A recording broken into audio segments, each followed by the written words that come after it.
happy government shutdown day, everyone. Because of Congress's inability and unwillingness to find a compromise on a spending bill, the government has now shut down for the first time in 17 years.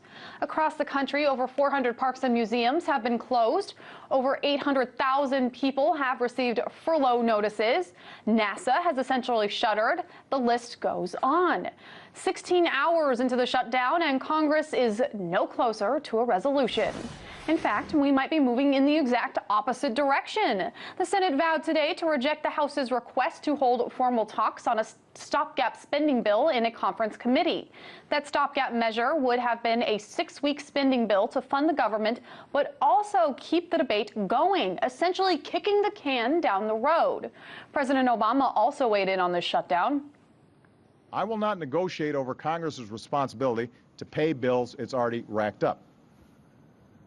I'm not going to allow anybody to drag the good name of the United States of America through the mud just to refight a settled election or extract ideological demands.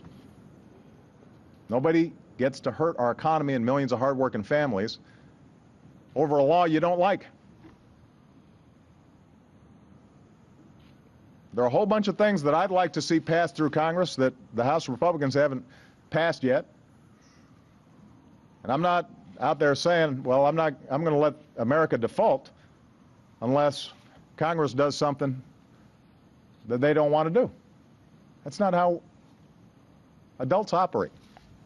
So there's the president once again taking up the role of chief chastiser. For the latest on this game of chicken on Capitol Hill, political commentator Sam Sachs.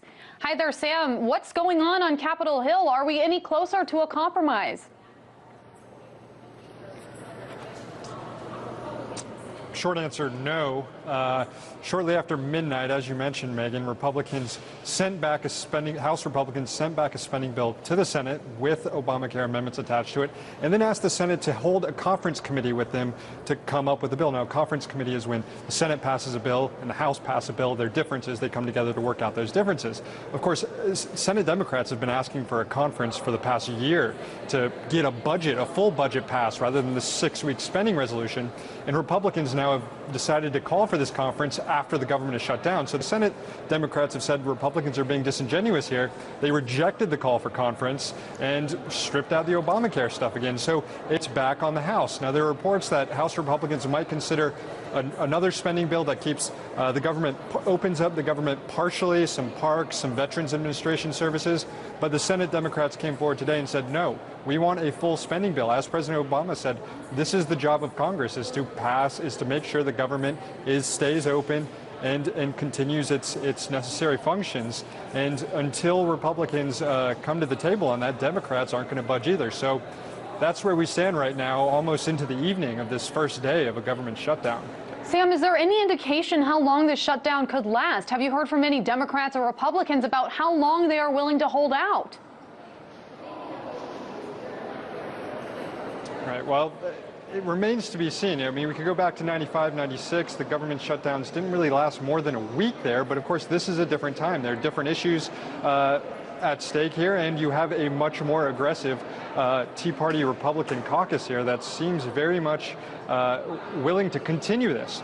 Now, interestingly, the House Republican leadership held a press conference today, and Budget Chairman Paul Ryan, Republican Budget Chairman, suggested that this debate might go all the way to the debt limit in 2 weeks. Here's what he said. We have a debt limit coming. That debt limit is coming in about 2 weeks. Most budget agreements in the past have always involved debt limit increases. We think that's the forcing mechanism, just like the Budget Control Act that President Obama signed before, or like Paul Simpson, or like Glenn Brugman, or like the 1997 or 1990 budget agreement. All of those budget agreements came together because of debt limits. That's what we think will be the forcing action to bring us, the two parties, together.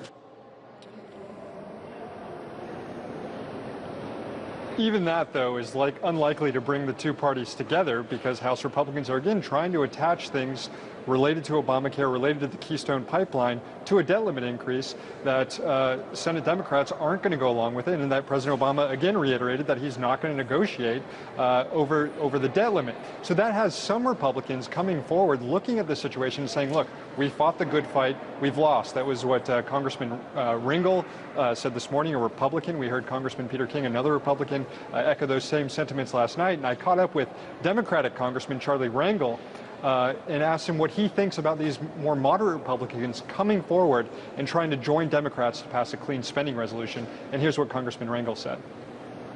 They are courageous, but the question remains, are they courageous enough to challenge the leadership of their party that is relying on this cult in order to maintain the leadership? So decent people would say this doesn't make sense. If you want to change the law, this is not the way to do it. Republicans had their chance last night to do this. They could have defeated a spending bill.